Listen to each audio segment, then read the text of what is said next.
po ang bukang liwayway. Magandang araw ho. Kayo po ba si Mr. William Alcantara? Ako nga ho. May warrant of arrest kami laban sa'yo sa kasong embezzlement, sa paglustay at sa pag-spargo ng pera. Ano yun?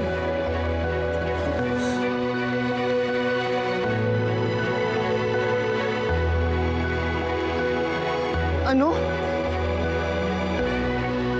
Baka nagkakamali lang po kayo.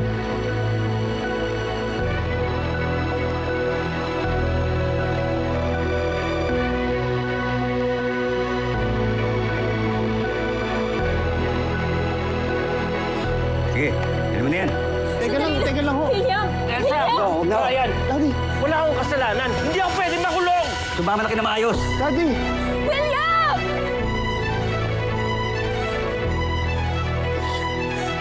William! Wait lang po. Kumain mo lang ako kay Mami.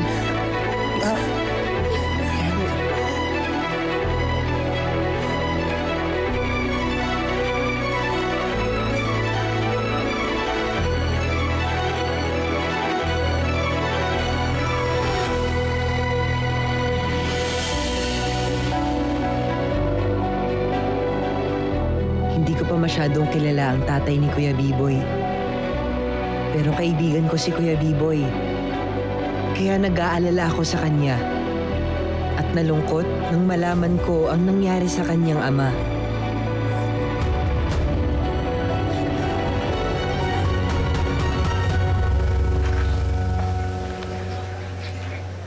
Oh? Oh, Galing mo, ah. Galing mo. Parang kaya ko na ulit, oh. Galing maggamot, ah. Wow! Hmm. Ang galing mo mambola, ha? Hindi, ah. Tingnan mo, ah. Yung ginawa ko kanina. Pam. Pam. Diba? Oh.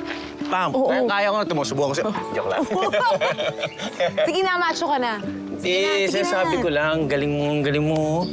Pero parang konti pa nga dito. Dito. Yan. Dito yung sa... Ito yung sugat. Yan. Yan.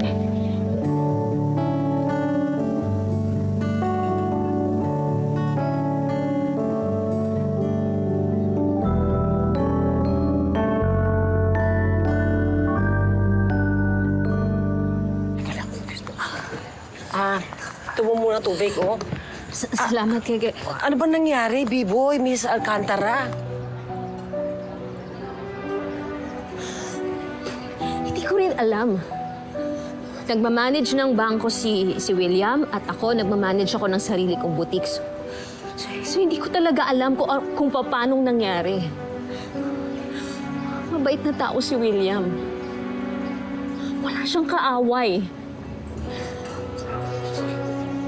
Sigurado ako na pagbintangan na si Daddy. Di ba, Mami, na pagbintangan na si Daddy? Hindi ko alam.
nangyari sa'yo?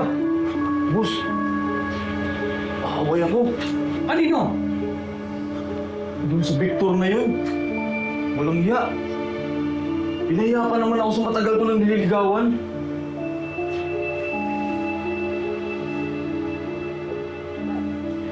Sobra na talaga yung Victor na yun.